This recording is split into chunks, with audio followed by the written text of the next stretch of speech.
ہمارے ایک دوست ہے ریاض میں ہوتے ہیں، وہاں کام کے سلسلے میں گئے ہیں. انہوں نے مسئلہ یہ پوچھا ہے کہ وہاں پر جو امام صاحب ہیں وہ 15 دن میں تراویح میں قرآن 15 راتوں میں ختم کریں گے. اس کے بعد جو تراویح ہوگی تو اس میں پھر وہ جو قاری صاحب ہوں گے یا جو بھی ہوں گے امام، وہ قرآن کھول کر پھر تراویح ہاتھ میں قرآن پکڑ کر قرآن میں دیکھ کر پھر تراویح پڑھتے ہیں. تو یہ مسئلہ انہوں نے پوچھا ہے. کچھ دنوں پہلے بھی یہ مسئلہ آیا. ایک ویڈیو سوشل میڈیا پہ گردش کر رہی ہے، مجھے بھی کسی نے دکھائی ہے کہ اس میں ایک صاحب قرآن مجید تراویح پڑھا رہے ہیں اور قرآن ہاتھ میں ہے. تو ہمارے یہاں لوگ پھر عجیب عجیب تبصرے کرتے ہیں. لوگوں نے پھر اس کے پیچھے کسی نے کیا کومنٹس کیے، کسی نے کیا کیے ہیں. کہتے جی یہ عجیب قاری صاحب ہے، بڑے اچھے قاری صاحب ہے، یہ تو جناب ان کو کوئی ٹینشن ہی نہیں ہے، نہ ان کو متشابہات کی فکر ہے، نہ ان کو سبق یاد کرنے کی، منزل یاد کرنے کی فکر ہے، نہ پیچھے سامع کی ضرورت ہے. یہ سنا رہے لوگوں کی جتنی منہ اتنی بات ہے. تو خیر یہ مسئلہ پوچھا گیا ہے تو اس بارے میں نے ان کو تو عرض کر دیا جنہوں نے پوچھا ہے. آپ کو بھی آج بتا دیتا ہوں، علم میں ہمارا اضافہ ہوگا انشاءاللہ. مسئلہ یہ ہے، اگر امام قرآن مجید ہاتھ میں پکڑ کر اس میں دیکھ کر قرآن پڑھتا ہے، نماز پڑھاتا ہے، کیا یہ جائز ہے یا نہیں ہے؟ یہ مسئلہ ہے. امام بخاری رحمت اللہ علیہ ایک اثر لے کر آئے ہیں، اور وہ اثر یہ ہے کہ حضرت عائشہ رضی اللہ تعالی عنہا کا ایک غلام تھا جس کا نام تھا زکوان. اور امام بخاری یہ اثر لائے ہیں کہ وہ حضرت عائشہ کی امامت کراتا تھا حضرت عائشہ کو، اور عائشہ پیچھے ہوتی تھی پردے میں، یہ غلام آگے ہوتا تھا، اور وہ مصحف سے امامت کراتا تھا. بات سمجھ میں آئی؟ مصحف یعنی قرآن سے. یہ اثر لے کر آئے ہیں. اب ائمہ میں سے، ہمارے اماموں میں سے امام احمد بن حنبل رحمت اللہ علیہ وہ فرماتے ہیں کہ امام صاحب اگر ہاتھ میں قرآن پکڑتے ہیں، دیکھ کر تلاوت کرتے، نماز ہو جائے گی. ان کا مسلک ہے یہ. امام احمد تو بڑے عالم ہیں، ہم تو تمام علماء کا، ائمہ کا احترام کرتے ہیں. اور دلیل کیا ہے؟ یہ حدیث، یہ اثر ہے. امام مالک رحمت اللہ علیہ وہ فرماتے ہیں کہ تراویح میں امام قرآن میں دیکھ کر تلاوت کر سکتا ہے. اور امام ابو حنیفہ رحمت اللہ علیہ ان کی یہاں وہ فرماتے ہیں کہ امام قرآن ہاتھ میں پکڑ کر اس میں دیکھ کر تلاوت نہیں کر سکتا، اگر کرے گا تو نماز فاسد ہو جائے گی. امام صاحب اس مسئلے میں بہت سخت ہے. سخت معنی یہ ہے کہ دوسروں کے مقابلے میں سخت نظر آتے ہیں، ورنہ تو سخت اور نرم تو نہیں، دین کا مسئلہ ہے. ذاتی مسئلہ تو ان کا نہیں ہے، دین کا مسئلہ ہے. اب میں آگے باتیں عرض کروں گا. اچھا، امام ابو حنیفہ رحمت اللہ علیہ کے دو شاگرد ہیں، بڑے شاگرد، امام ابو یوسف اور امام محمد رحمہم اللہ. وہ فرماتے ہیں کہ نماز فاسد تو نہیں ہوگی لیکن نماز مکروہ ہو جائے گی. اور ان کی وجہ وہ یہ کہتے ہیں یہ اہل کتاب کے ساتھ تشبہ ہے کہ اہل کتاب کا جو امام ہوتا ہے وہ کتاب ہاتھ میں پکڑ کر عبادت کرتے ہیں، اس لیے ان کے ساتھ تشبہ کی وجہ سے مکروہ ہے، نہیں کرنا چاہیے. باقی رہ گئے جی امام احمد صاحب اور امام مالک. وہ یہ کہتے ہیں حضرت عائشہ رضی اللہ عنہا کا غلام تھا، وہ مصحف میں سے قرآن پڑھتا تھا، امامت کراتا تھا. یہ ان کی دلیل ہے. اچھا، ایک بات یاد رکھے، امام بخاری رحمت اللہ علیہ اس مسئلے میں جو دلیل لائے ہیں حدیث نہیں لائے ہیں، اثر لائے ہیں کہ حضرت عائشہ رضی اللہ عنہا یہ ان امام کے پیچھے جو غلام تھا ان کے پیچھے نماز پڑھتی تھی، وہ مصحف میں سے قرآن پڑھتا تھا. اثر لائے ہیں. یہاں ایک بات میں آپ کو بھی عرض کر دوں، ہمارے بہت سے لوگ اس غلط فہمی میں ہیں وہ یہ کہتے ہیں صحیح بخاری میں صرف حدیثیں ہیں، صحیح بخاری میں حدیثیں ہیں، لیکن صحیح بخاری میں امام بخاری رحمت اللہ علیہ ایک نہیں دو نہیں سینکڑوں صحابہ کے آثار اور فقہا کے اقوال لائے ہیں۔ فلاں صحابی نے یہ کیا اور فلاں امام نے یہ کہا، فلاں عالم نے یہ کہا، حسن بصری نے یہ کہا، عطا نے یہ کہا، فلاں نے یہ کہا۔ معنی یہ ہے امام بخاری رحمت اللہ علیہ ہمیں یہ بتانا چاہتے ہیں جس مسئلے میں حدیث مل گئی ٹھیک ہے، ہم حدیث کو بھی مانتے ہیں، بہت سے مسئلے ایسے ہیں ہم ان میں فقہا سے پوچھتے ہیں آپ بتائیں ہمیں کیا کرنا چاہیے۔ حدیث ان کی بری ہوئی ہے۔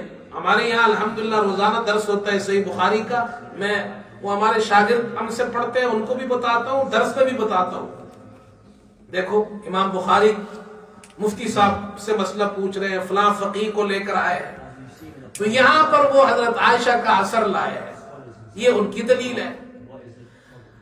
امام ابو حنیفہ رحمت اللہ علیہ ان کے پاس ایک حدیث ہے، حنفی مسلک والوں کے پاس ایک حدیث ہے، انہوں نے اس حدیث سے استدلال کیا ہے اور آثار بھی ہے۔ پہلی دلیل ابو داؤد میں روایت ہے، عبداللہ ابن عباس رضی اللہ عنہما فرماتے ہیں کہ ہمیں حضرت عمر رضی اللہ تعالی عنہ نے مصحف میں دیکھ کر، قرآن میں دیکھ کر امامت کرانے سے منع فرمایا ہے۔ یہ ان کا اثر ہے۔ عبداللہ ابن عباس وہ اثر لے کر آئے، وہ کہتے ہیں عبداللہ ابن عباس کا اثر ہے کہ ہمیں حضرت عمر نے قرآن میں دیکھ کر امامت سے منع کیا۔ ایک بات ہو گئی۔ عبداللہ ابن عباس یہ کہہ رہے ہیں کہ لوگوں کی امامت سے، لوگوں کی نماز پڑھانے سے امامت سے منع کیا، امام صاحب نہیں کر سکتے۔ اس کے مقابلے میں حضرت عائشہ رضی اللہ عنہا صرف ایک خاتون ہے اور گھر کے اندر اپنے غلام کے پیچھے پردے میں نماز پڑھ رہی ہے، مسجد میں یہ عمل نہیں ہو رہا۔ اس باریکی کو بھی دیکھے ذرا۔ اور عبداللہ ابن عباس یہ فرما رہے ہیں تمہر ہمیں منع فرماتے تھے کہ امام صاحب لوگوں کو نماز قرآن میں دیکھ کر نہیں پڑھا سکتا۔ ایک بات۔ دوسری بات، امام مالک رحمت اللہ علیہ یہی اثر لائے ہیں موطا میں۔ موطا ان کی کتاب ہے صحیح کی، موطا امام مالک، وہ صحیح بخاری سے پہلے لکھی گئی ہے اور بڑی کتاب ہے حدیث میں۔ یہی اثر حضرت عائشہ کا غلام تھا زکوان، وہ نماز پڑھاتا تھا، نماز میں قرات کرتا تھا، نماز پڑھاتا تھا، یہ امام مالک رحمت اللہ علیہ ہے۔ من المصحف یقرأها یؤمها من المصحف، یہ امام مالک رحمت اللہ علیہ نہیں لائے ہیں۔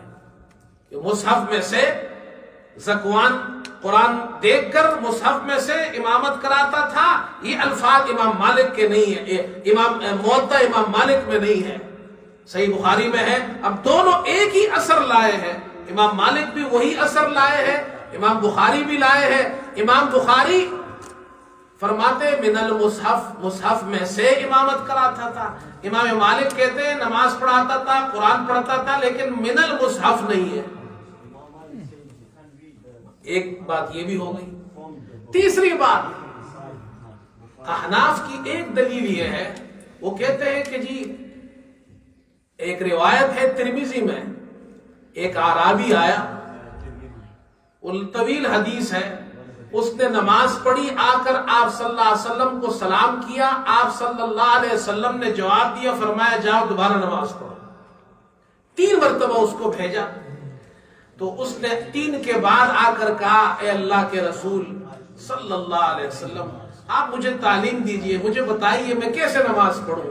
تو آپ صلی اللہ علیہ وسلم نے پھر اس کو نماز کا طریقہ سکھایا، کہا وضو کرو، پھر اس طرح نماز شروع کرو، اور پھر فرمایا فَإِن كَانَ مَعَكَ قُرْآنٌ فَقْرَأْ، اگر تمہیں قرآن یاد ہو تو پھر قرآن پڑھو، قرآن یاد ہو تو قرآن پڑھو، اور اگر تمہیں قرآن یاد نہیں ہے وَإِلَّا، اگر قرآن یاد نہیں ہے فَاحْمَدِ اللَّهِ وَكَبِّرْهُ وَعَلِّلْهُ، پھر کہو الحمدللہ، اللہ اکبر، لا الہ الا اللہ، ذکر کرو۔ قرآن اگر تمہیں یاد نہیں ہے، کوئی آدمی نیا مسلمان ہوا، قرآن یاد نہیں ہے، نماز پڑھتا ہے، تو قرآن یاد کرتا رہے اس وقت تک صورتیں، اور اس درمیان یہ پڑھتا رہے۔ آپ صلی اللہ علیہ وسلم نے یہاں یہ فرمایا اگر تمہیں قرآن نہیں آتا تو ذکر کرو، الحمدللہ، اللہ اکبر، لا الہ الا اللہ، یہ کہو۔ یہ نہیں فرمایا قرآن یاد نہ ہو تو دیکھ کر پڑھو۔ یہ دلیل ہے۔ اور ایک آخری بات، احناف یہ کہتے ہیں یہ جو باقی روایات ہیں ان کو ہم سامنے رکھے اور حضرت عائشہ رضی اللہ عنہا والی جو اثر ہے وہ سامنے رکھے، تو وہ اس میں پھر یہ تعویل کرتے ہیں۔ وہ یہ کہتے ہیں کہ حضرت عائشہ رضی اللہ عنہا کا جو غلام تھا وہ دراصل مصحف میں دیکھ کر تراویح یا نماز نہیں پڑھاتا تھا، بلکہ نماز سے پہلے مصحف میں دیکھ کر یاد کر لیتا تھا۔ جیسے ہمارے یہاں قاری صاحب تراویح سے پہلے ہم یاد کر رہے ہوتے، سب دیکھیں نا اگلی صف پہ بیٹھے ہوتے، یاد کر رہے ہوتے، یہ مطلب ہے اس کا۔ لیکن بہرحال فقہا کا اس میں اختلاف ہے۔ ان حضرات کی یہاں سعودیہ والے حنبلی ہیں، ان کے یہاں جائز ہے تو وہ کرتے ہیں، ان کی مسجدوں میں امام بھی کراتے ہیں، لیکن حنفی شخص کے لیے یہ مسئلہ ہے کہ اس کی نماز نہیں ہوگی، اس لیے کہ دیکھ کر قرآن ہاتھ میں اٹھانے سے ایک دلیل احناف یہ بھی پیش کرتے ہیں، یہ عمل کثیر ہے۔ دیکھو عمل کثیر کی ایک تعریف یہ کی ہے، دور سے کسی کو دیکھو تو نظر آتا ہے وہ نماز پڑھ رہا ہے نا، لیکن اگر اس نے موبائل کھولا ہو، اس طرح پکڑا ہو اور یوں دیکھ رہا ہو، آپ کو پہلی نظر میں دیکھو نظر آتا ہے یہ نماز پڑھ رہا ہے، اس کی حرکت سے نظر نہیں آتی، تو یہ عمل کثیر ہے۔ دونوں ہاتھوں سے اس نے قرآن پکڑا ہوا ہے، یا دونوں ہاتھوں سے۔ اب ایک تصویر اور بھی چل رہی ہے، پیچھے لوگ صف میں کھڑے ہیں، موبائل سب نے ہاتھوں میں پکڑے ہوئے ہیں اور موبائل میں دیکھ رہے ہیں۔ تو صحابہ اکرام نے یہ عمل نہیں کیا مسجدوں کے اندر، یا خیر القرون میں یہ عمل نہیں ہوا ہے، تو اس لیے بہتر ہے نہ کرے۔ لیکن پھر بھی ہم ائمہ کا، فقہاء کا احترام کرتے ہیں، ان کے یہاں ہوتا ہے تو وہ اپنے مسلک کے مطابق کرتے ہیں اور ہم ان پہ تنقید نہیں کرتے۔ لیکن ہمارے ہم جو حنفی ہیں یا جو ہمارے حنفی بھائی ہیں وہ نہیں کرتے اور نہیں کر سکتے ہیں، اس لیے ان کی یہ دلائل ہے۔